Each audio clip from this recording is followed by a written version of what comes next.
All right, so you're prepping for a World of Warcraft arena tournament, and you want to know if Lightsmith, Holy Paladin, and Fury Warrior is a viable comp? At least that's what we're diving deep into today. Sounds like fun. It does. Specifically, we're talking 2v2. Can this comp hold its own at the highest levels? And if so, how do you actually pilot this thing to victory? Yeah, I think a lot of people are curious about this comp because it's kind of a sleeper pick. It is. We've got a mountain of sources to unpack, guides from icy-veins.com, meta breakdowns from wowmeta.com and murloc.io, even insights from top players like Bajira and Sea-Doo. Nice. We're going all out for this deep dive. We are. Get ready for some high-octane gameplay. Think constant aggression meets sturdy support. And you'll even learn how the Paladin, usually a pure healer, becomes a damage dealer in this setup. It's wild. It is. So let's start with the basics. What is the current meta in patch 11.0.7? Well, in the current patch, Fury Warrior is sitting comfortably in A tier. Yeah. And Holy Paladin overall is kind of languishing in B tier. B tier? Ouch. Yeah, but here's the thing. The Lightsmith build elevates this comp to top tier status. Interesting B tier healer, top tier comp. The Lightsmith build must have some serious tricks up its sleeve. It does. It turns the Paladin into a damage-dealing powerhouse. Hoorah. On top of their healing duties. It's like having a second DPS. Exactly. But with the added benefit of heals and support. Okay, I'm intrigued. How does this synergy actually play out in the arena? What makes this comp so formidable? Picture a Fury Warrior. Okay, I'm picturing it. This relentless whirlwind of axes. Just cleaving through opponents, healing themselves mid-combat. That sustained pressure. Now add in the Lightsmith Paladin, not only keeping the warrior alive, but actively amplifying their damage output with buffs like Sacred Weapon and contributing their own holy firepower through Holy Shock and Judgment. So the Paladin isn't just passively healing, they're actively fueling the warrior's rage and throwing some holy haymakers of their own. That's right. It's a nightmare to play against. It sounds like it. What are some of the tools the Paladin has to shut down enemy burst? Divine Shield for starters. 8 glorious seconds of complete immunity to all damage. Oh yeah, I forgot about Divine Shield. It's a classic. It is. Just completely negates all that burst damage. The enemy team pops all their cooldowns thinking they have you on the ropes, and bam, Divine Shield. All that damage gone. Just like that. Oof. Talk about a momentum swing. What about when Divine Shield isn't available? What other defensive tricks does the Paladin have up their sleeve? Blessing of Protection is another big one. 10 seconds of complete immunity to physical damage for their ally. Blessing of Protection, that's huge. Especially against double physical damage comps. It is. And icy-veins.com specifically mentions that these two abilities, Divine Shield and Blessing of Protection, allow the Paladin to survive or even completely negate kill attempts, even when deep into dampening. Wow. Even in deep dampening. So even when the enemy team thinks they have the upper hand, the Paladin can just say nope and shut them down completely. That's incredible. Yeah. But let's talk about damage for a second. We talked about the Lightsmith build giving the Paladin offensive capabilities. How much are they actually contributing? They're not just there to heal. We're talking about 15-20% of the team's total damage. Okay, so that's a significant chunk of damage, especially for a healer. It is. It really adds up over time. What kind of numbers are we looking at here for both the Paladin and the Warrior? A well-geared Fury Warrior can easily pump out 2,000 to 3,000 DPS in sustained fights. And when those cooldowns like Recklessness and Avatar come online, those numbers skyrocket. Yeah, I've heard whispers about those 6-digit execute crits that Fury Warriors are capable of in this patch. That's insane. It's pretty nuts. It's a lot of pressure for the enemy team to deal with. It sounds like it. But can the Paladin actually keep up with all this carnage? I mean, B-tier healer, right? Can they really keep a raging berserker alive while also contributing meaningful damage? It's all about synergy. The Paladin's instant casts of Holy Shock and Word of Glory, combined with the Warrior's impressive self-healing through Bloodthirst and Enraged regeneration, make them incredibly durable. So it's not just about raw healing numbers, it's about the way their abilities complement each other. Exactly. They've got this push and pull dynamic going on. Yeah. And while a Resto Druid might out-heal a Holy Paladin on paper, the total effective healing of this comp often surpasses what a single healer can do. Interesting. So it's almost like having two healers, but one of them also hits like a truck. Okay, I'm starting to see why this comp is so highly ranked. They've got this incredible blend of damage healing and defensive utility, but no comp is invincible. What are some of the weaknesses of this comp? What can trip them up? One major weakness is mobility, or rather the lack thereof. Holy Paladins, unlike some other healers, are relatively immobile. Ah, so they're susceptible to being kited or locked down by crowd control. Yep, especially if the enemy team can separate the warrior from the Paladin. So if they can isolate the warrior and keep the paladin from supporting them, that's when the pressure starts to fade. Exactly. What about dampening? We talked about the warrior's self-healing, but how does dampening affect them? Dampening is definitely a factor. As the match goes on and healing reduction kicks in, the warrior's self-healing becomes less effective. So long drawn-out matches can be a problem. They can, especially against teams that can outlast them. So quick and decisive victories are the name of the game for this comp. Pretty much. Avoid those long drawn-out slugfests where their sustained advantage starts to dwindle. You got it. And of course there are those natural counters, certain specs that just seem to have their number. Like what? Outlaw Rogue with their insane control and Resto Druid with their unkillable nature. Those can be tough matchups. Yeah, those are definitely some of the tougher comps out there. Okay, so we've talked about their strengths and weaknesses, but I'm curious about their overall power. How does their damage and healing compare to other popular setups in the meta? Are they world breakers or more of a slow and steady burn? Well, in terms of sheer damage, Fury Paladin will often outpace most traditional healer DPS compositions. Really? So they're sacrificing some burst damage potential for consistent pressure and survivability. That's the trade-off. Interesting. So they're like the marathon runners of the arena. Yeah, they just slowly wear you down over time. I like it. So we've got this comp that's got damage healing and defensive utility. They can survive burst damage, they can wear down opponents, but they're also susceptible to being kited and controlled. And dampening can be a problem in those longer matches. It's a fascinating dynamic. It is. It's a comp that rewards thoughtful play and good communication. I'm ready to dive deeper into those matchups and learn how to counter their counter, so to speak. But we'll have to save that for next time. Sounds good. I'm ready when you are. All right, welcome back. We left off talking about some of those tougher matchups for Lightsmith Paladin and Fury Warrior. Oh, yeah.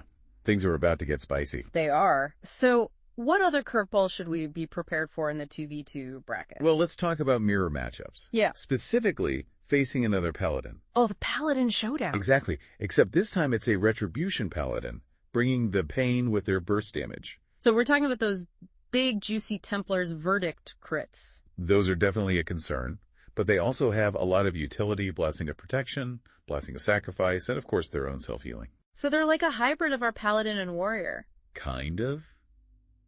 But maybe a jack of all trades, master of none? Maybe so. No. And who do they usually roll with? Healer or DPS? It depends. You'll see both. Oh. If they have a healer backing them up, it becomes a battle of attrition. Just like those Warlock healer comps we talked about earlier. Right, but if they have another DPS, it turns into a whole different beast. So in those attrition matchups, who are we targeting? The Ret Paladin or the healer? I'd say stick to the Ret Paladin. Really? Why not go for the healer? Well, Ret Paladins are tough, but they're not invincible. The key is to force out their cooldowns. Make them use Bubble Bo P and those precious heals. Yep. And then punish them when they're vulnerable. I like it. A calculated dismantling of their defenses, break them down piece by piece. But how do we survive those big burst windows when they pop Avenging Wrath and come at us with everything they've got? Those wings crits can be scary. They can be, especially early on in the match before dampening kicks in. Right. But don't forget, you've got a warrior with you. Enraged, regeneration, and defensive stance are your best friends in those moments. Yeah. And the Paladin can preemptively soften the blow with a well-timed Blessing of Sacrifice. So we're not just reacting, we're thinking ahead. Exactly. And here's a clutch tip for those moments. Disarm. Disarm. Oh, that's a good one. It is. Shut down their biggest weapon during Avenging Wrath, and you essentially negate their entire burst window. No Templar's Verdict. No final verdict. Just a very sad Paladin. I love it. So we're mitigating damage, disrupting their burst, and setting ourselves up to counterattack. What's next? Now we systematically dismantle their defenses. Right. Remember, Ret Paladins have a lot of tools to stay alive, but they're not infinite. Right. We pressure them, make them use those cooldowns, and then capitalize on their vulnerability. Exactly. For example, let's say they pop Divine Shield. Oh, yeah. That's a classic. It is don't panic. If the warrior has Shattering Throw, use it immediately. Break the bubble, punish them for relying on it. Exactly. If not, just be patient, wait it out, and be ready to resume pressure as soon as it fades. I love the patience. It's like we're peeling away layers of an onion, exposing their weaknesses one by one. What about Blessing of Protection? How do we handle that? Same principle. The warrior can try to remove it with Shattering Throw. Otherwise, switch targets. Don't waste damage on an immune target. Make them waste that bulky duration. You got it. So we've whittled them down. They're low on cooldowns. They're sweating. How do we land that final blow? Go for the throat. Pretty much. Yeah. This is where patience pays off. Once they've blown their divine shield and blessing of protection, the Ret Paladin is incredibly vulnerable. That's our cue. It is. Babe. This is when you coordinate that perfectly timed CC chain on the healer. Hammer of Justice, Repentance, Blinding Light, the whole shebang. You got it. Yeah. While the healer is locked down, the warrior unleashes everything they've got on the Ret Paladin. Lights out. It's a thing of beauty. Any other pro tips for maximizing our chances in this matchup? Intimidating Shout is a lifesaver. Use it to peel the Ret's partner, or fear both of them to create some breathing room. Oh, yeah, that's a good one. Especially if they're both tunneling on the warrior. Right. But remember, this is just one scenario. What if the Ret Paladin decides to bring another DPS to the party instead of a healer? A double DPS Ret Paladin comp. That sounds absolutely terrifying. It can be. But remember, the same principles apply. Survive the burst, peel, and control, and then exploit their lack of a dedicated healer. Exactly. So we're back to those core concepts we discussed earlier. We are. It all comes down to fundamentals. Okay, so we've covered the Paladin mirror match, but there are a ton of other double melee comps out there. Warrior DK, Warrior DH, even Feral DH.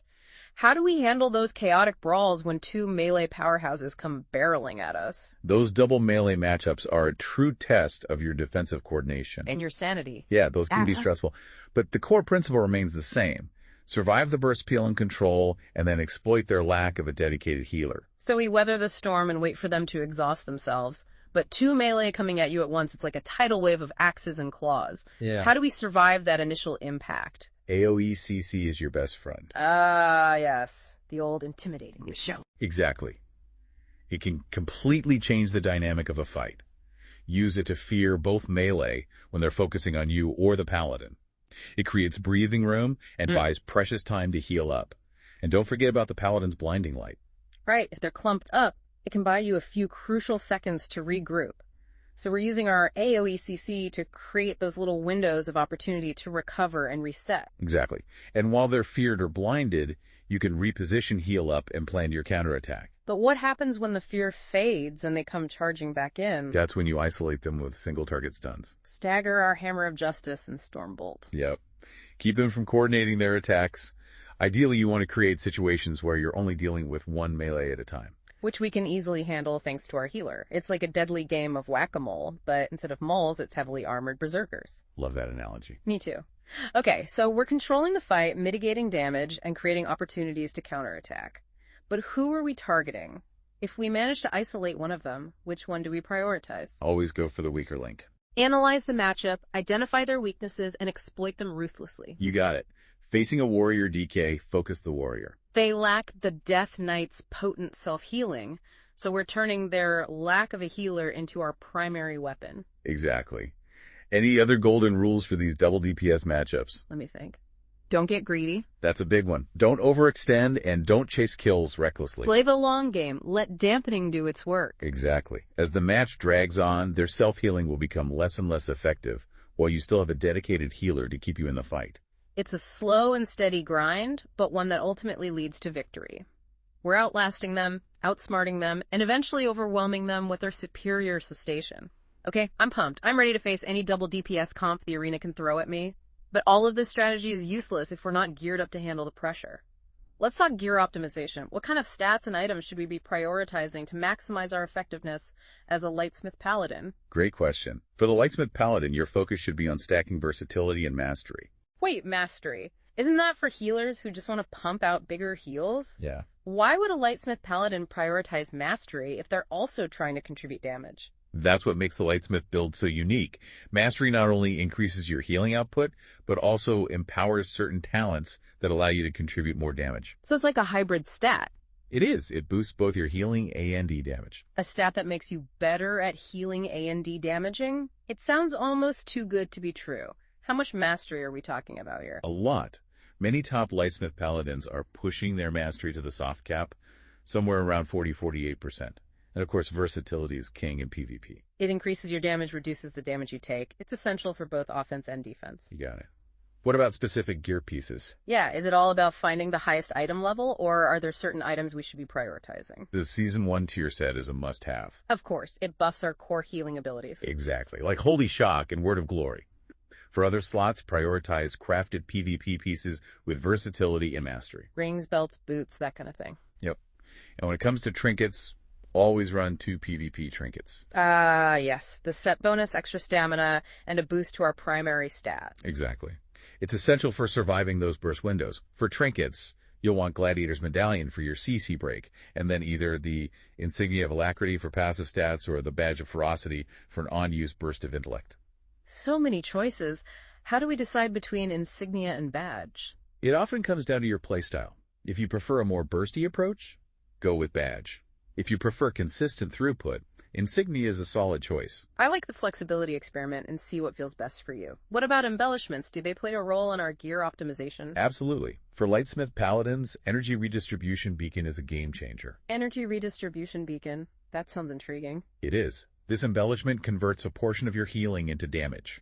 Wait, what? So we're healing and damaging at the same time? Essentially, yes. Yeah. It synergizes perfectly with a Lightsmith playstyle. Many top paladins even run double beacon on 2 different crafted pieces to maximize its effect. So we're turning our healing into a weapon. It's official. I'm in love with this build. Okay, Lightsmith Paladin gear is all about maximizing versatility mastery and leveraging that incredible energy redistribution beacon. But what about our partner in crime, the Fury Warrior? What kind of gear philosophy are they rocking? Fury Warriors are all about raw damage output. Their stat priority is versatility, haste, mastery, crit. Versatility and mastery make sense, but haste, why is that so important? Haste is crucial for Fury Warriors because it reduces their global cooldowns, speeds up their rage generation, and increases their enrage uptime. So it's like giving them a turbocharged engine. Exactly. They can unleash their most powerful abilities more frequently. More rage, more damage, more crits. I love it. What about gear? What kind of items should they be looking for? The Season 1 tier set is essential. Of course, it enhances their core abilities. Right, like Bloodthirst and Raging Blow. For other slots, prioritize Gladiator gear with versatility and haste. And don't be afraid to use crafted pieces to fill any gaps. And trinkets. Same deal as the Paladin 2 PvP trinkets for the set bonus. Absolutely. Gladiator's Medallion for the CC break, and then most Fury Warriors prefer Gladiator's Insignia of Alacrity. For those sweet passive strength and haste procs. You got it. And of course, weapons are crucial. Oh yeah, those must play a significant role in their overall damage output. They do. Weapon damage is king for Fury Warriors, so always prioritize the highest item level PvP weapons you can get. Typically that means Gladiator's Greatsword or Decapitator. Right, and enchant them with Sulfic Devotion for those extra strength procs. So we're not min-maxing the weapon stats, we're just going for pure damage output. Exactly. And of course, embellishments can give them an extra edge. Embellishments, of course. What are the go-to options for maximizing a Fury Warrior's damage potential? There are a couple popular combinations. One is Dust Thread Lining, which gives you a nice boost to versatility, as long as you're above 80% health. rewarding you for staying healthy and being aggressive. Exactly. The other popular combo is Dark Moon Sigil, Ascension, and Riding Armor Banding. And those two work together to provide a burst of stats? Yep. A significant boost to their primary stat during key moments in the fight. So it's like a mini cooldown for their damage output. And of course, enchants are crucial as well. Right. Prioritize versatility and haste wherever possible. Cloak, chest bracers, boots, and rings. All right, so we've covered the gear essentials for both the Lightsmith Paladin and the Fury Warrior. It sounds like we've transformed them into absolute beasts. But there's still one piece missing from this puzzle. How do we go from theory to practice? How do we learn the nuances of actually playing this comp at a high level? That's the million-dollar question. Yeah. And luckily, there's no shortage of resources out there to help bridge that gap. Like what? One of the best ways to improve is to study the masters, watch videos of top-rated players executing the comp flawlessly. Oh, I love watching pro gameplay. It's like having a front row seat to a master class. But with so much content out there, where do we even begin? Who are the players we should be watching? When it comes to Lightsmith Paladin and Fury Warrior, there are a few names that stand out. For the warrior perspective, Bashira is a must-watch. Matira. He's a legend. He is a multi-rank 1 warrior. His videos are a masterclass in aggressive pressure and precise cooldown usage. You can find him on YouTube. Bashira check. Who else should we be adding to our watch list? Definitely check out Magnus's Twitch streams. He's currently the top-rated Fury Warrior in 2v2, and his gameplay is incredibly efficient and precise. Top-rated Fury Warrior. I'm already glued to my screen. What about the Paladin side of things? Sea-Doo, the BlizzCon champion healer, is always a great resource. His Holy Paladin guide includes arena footage where he's running the Lightsmith build. Sea-Doo is the best. I've learned so much from his videos. He's a great teacher. And for a different perspective, check out Lontar. Lontar, another multi-rank 1 healer. He's known for his exceptional mana management and cooldown usage. His streams are a great resource for learning the finer points of Holy Paladin gameplay. Okay, so we've got Bachira, Magnus, Sea-Doo, and Lontar, all incredible players with a wealth of knowledge to share. But what about more analytical content? Are there any resources that break down specific matchups and strategies in detail? Skill-Capped is a fantastic resource for that. Oh yeah, Skill-Capped. They're amazing. I've spent countless hours poring over their videos. They have an excellent breakdown of Fury Paladin specifically, highlighting key concepts like maintaining cross-CC, avoiding interrupt overlaps, and leveraging the warrior's pressure to force enemy mistakes. Exactly. They really break down the nuances of the comp. It's amazing how much you can learn from just watching and analyzing. It is. But it's not just about passively watching. Right. How can we actively learn from these resources? Active analysis is key. Don't just be a spectator. Yeah. Pay attention to their positioning, their cooldown usage, their target selection. Pause the video, rewind, take notes. And ask yourself, what would I have done in that situation? What did they do differently and why? Exactly. By actively engaging with the content, you'll gain a much deeper understanding of the nuances of this comp. And accelerate our learning process. It's like having a personal coach right there in our living room. It is. But wouldn't it be incredible to hear directly from the players themselves? What kind of insights and advice do they have for mastering this comp? What are the secrets to their success? I'm all ears. One of the most common themes you'll hear is the importance of proactive play. Ah, yes, we talked about that earlier. Right. Don't just react to what the enemy team is doing. Anticipate their moves and disrupt their strategies before they can even get started. So we're staying one step ahead. Exactly. Toshoka Mayaki, the Gladiator Paladin, summed it up perfectly when he said, Holy Paladin can just stop a good opener in its tracks. It's about using our toolkit to create chaos and disrupt their carefully laid plans. Right. Sea-Doo echoed this sentiment. He said, see how I stopped their opener? That's how Lightsmith can play proactive.